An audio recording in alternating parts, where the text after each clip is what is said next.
Council. Dr. Guy Claudio, a prominent, a renowned psychologist whose judicial affidavit is attached to the petition as one of the supporting evidence. Ang mag-explain po mamaya tungkol dun sa ano exactly yung petisyon ng habeas data at bakit yun ang pinili naming course of action or remedy bilang pinakauna sa aming series of legal offensive na gagawin kontra kay Rodrigo Duterte ay si Dean Jokno po.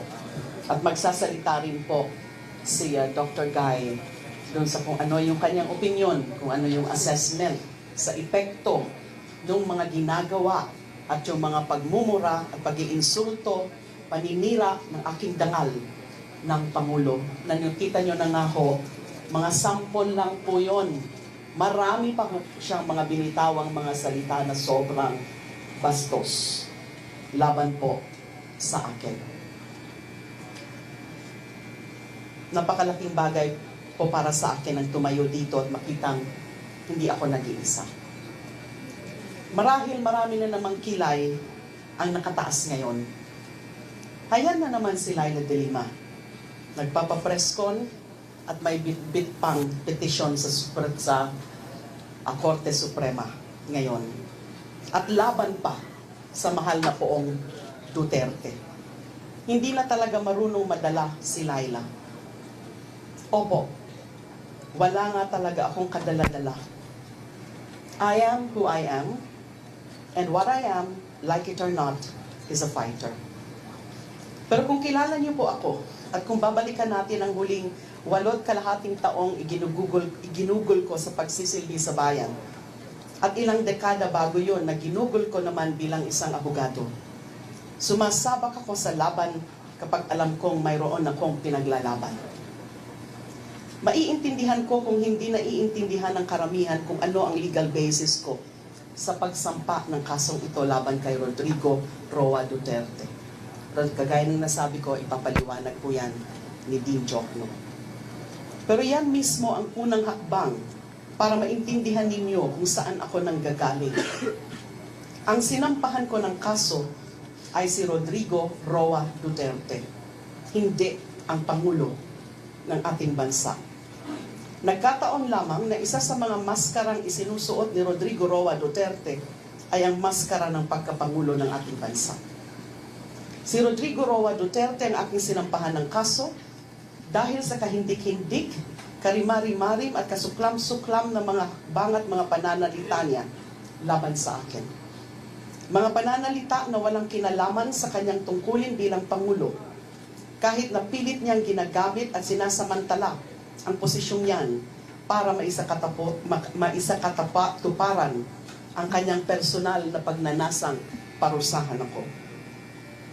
Make no mistake, my journey down the Duterte rabbit hole started not last August 2016, nung nag-umpisa siyang yung mga pagmumura niya sa akin ng katakot-takot, but actually it started 7 years ago.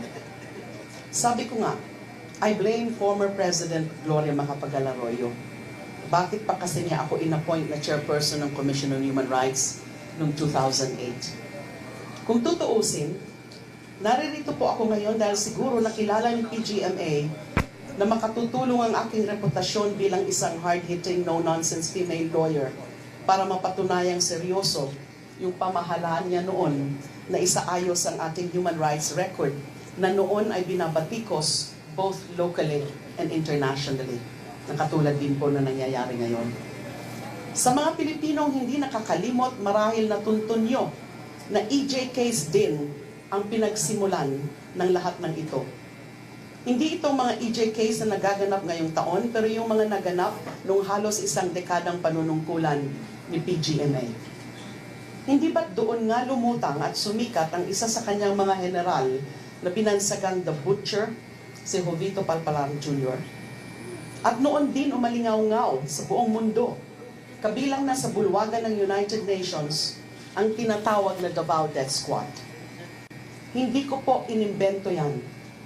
Hindi pa po ako lingkod bayan, DDS na ang DDS. In fact, maybe you can say that I became a public servant precisely because of the acts attributed to the butcher, the DDS, and the like.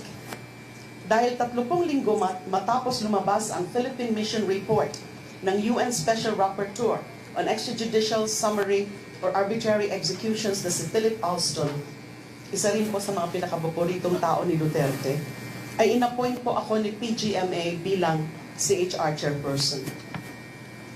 Some say she had the good sense to know that she needed a person who had the reputation for integrity and the track record that could credibly improve our government's human rights record. Perhaps what she didn't fully realize was that I am no one's window dressing. Hindi po ako palamuti lamang. If you appoint me to a post, I will execute the duties of that office to the best of my ability, without fear or favor. At doon po nagtagpo ang landas namin ni Rodrigo Duterte. The rest is, as you know, history. For me, it meant a public service record that saw me tangle with powerful, influential, and wealthy people. I made powerful enemies and aided by their agents because I cannot do anything less than what my duties demanded. Cowardice was not a luxury I had the time nor the stomach to indulge in.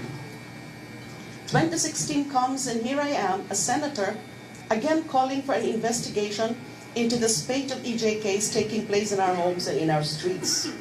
In terms of performing my duties, I am who I always have been.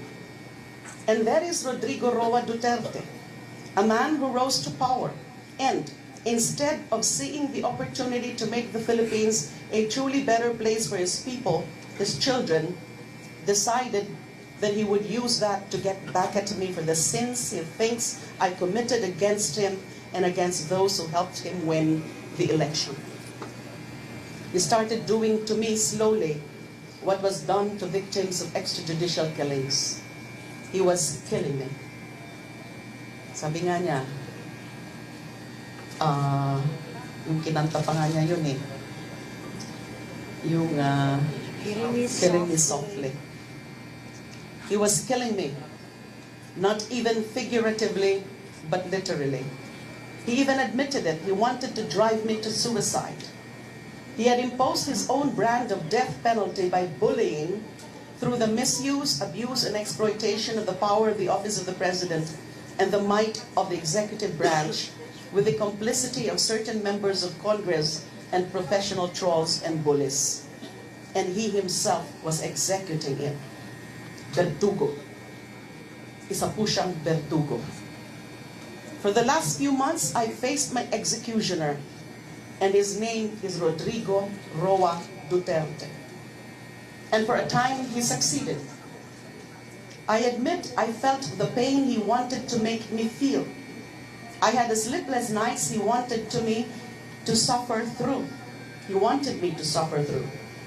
I had doubts of ever finding vindication, the sense of helplessness and hopelessness that he wanted to use as the poison that would finally kill me. I started to question whether there are still people who support me. I went through the period of isolation that he wanted to impose on me or upon me. You would never know it, but it is actually possible pala to experience solitary confinement without physical locks and walls to keep you in. I felt the shame he wanted me to feel. I even avoided na yung mga gusto kong ginagawa, katulad ng videoke at ballroom dancing. When I thought that there were actually ordinary people who believed all the awful names, lies, and curse words, yung mga PI na yan, he used to stone me to death. Sinful woman that I was in his mind. I felt the urge to sink down to his level na parang baboy na nakalubog sa pusali at nakikipagbatuhan ng putik. It was tempting, I tell you. But I realized something. If I can't go through all of this and still be alive, breathing, fighting, Who's the real loser here? Who's the coward? Sino ang tunay na matibay? If I allow myself to fight them at their own game, name-calling, mudslinging, lying, using the hashtag #InventPamor tactic, the lie through your teeth until your wig falls off style of fighting, or the guess if I'm serious or lying type of rhetoric where everything, even God, country, and people's lives are punchlines to jokes, who will keep fighting for the important issues? Everyone will forget about the victims, their families, the orphan children. They will shut down the investigations. If I did that, everyone loses. And Rodrigo Duterte, the man whose ego cannot endure even the slightest sting of apparent criticism, would have won. More importantly, kung papayag ako na gamitin laban sa akin ang aking pagkababae, parang tinulungan ko siyang patunayan na mahina ang mga kababaihan.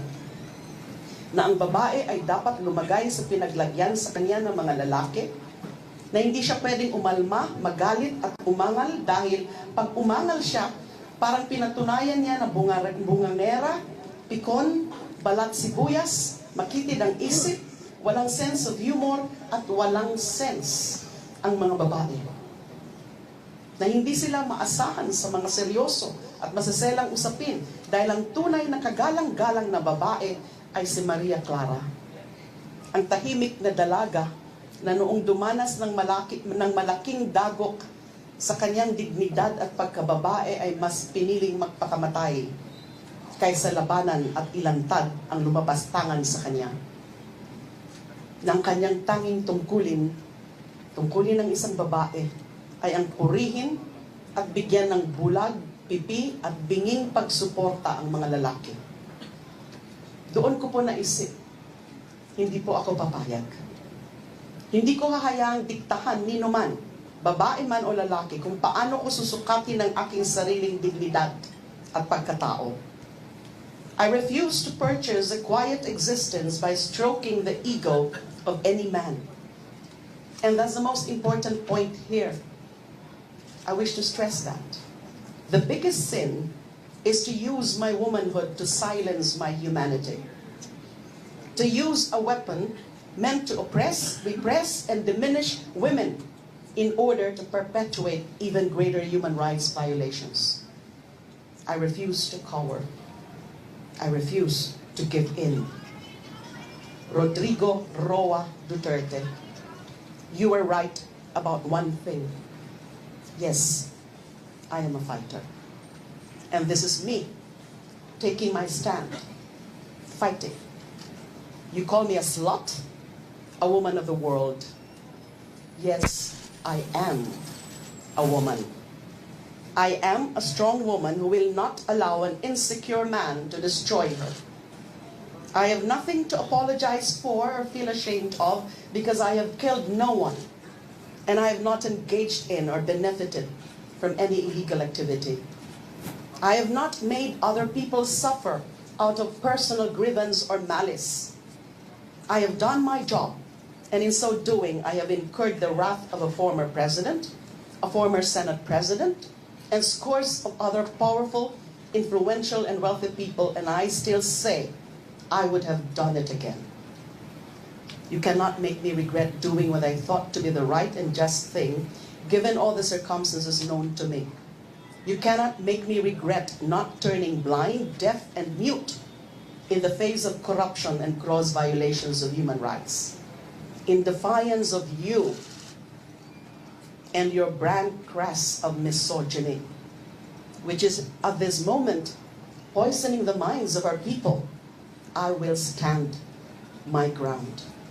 I am sick and tired of being a victim who is always on the defensive. I choose to stand up for myself. In so doing, I discovered there are people who will stand up for me and with me. People began to reach out and extend their helping hand when they saw that I was willing, able, and ready to be the mistress of my own fate. So this is my way of hitting two birds with one petition for writ of habeas data stone.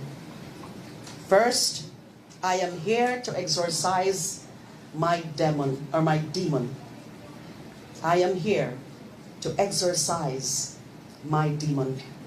He wears a crown and sits on a throne now, but that should not shield him from being held responsible for launching a personal vendetta against one of his own citizens just to vindicate perceived personal slights his manhood suffered 7 years ago. His lofty position should not be used to perpetuate his personal evil designs against one woman. Ang paglapit ko po sa Korte Suprema, ang paraan ko para iwaksi ang demonyong pilit ginagawang bangungot ang buhay ko.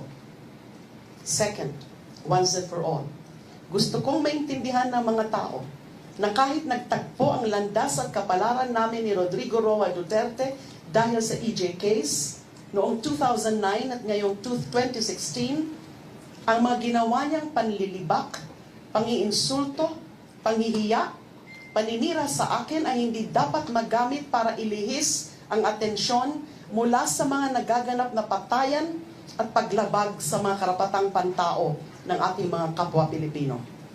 I have to deal with the first so that it would no longer be able to fool people by misdirecting their attention from the truly disturbing issues of constitutional and gravely moral proportions. He tried to strip me of my dignity and my humanity because I angered him, and because he promised those who helped him attain his position that he will make sure that they can finally exact their own revenge against me. Well, I am about to anger him even more because I refuse to give him and his cohorts the satisfaction. He would have to find another way to repay his debts to them because I am done giving them the satisfaction of seeing me helpless and out of my element. And how can I be out of my element? This is my element. This is a good fight. I have the right to fight it, so I am invoking my legal right to do so, even if I have to step into untested waters to do it. Maraming salamat po.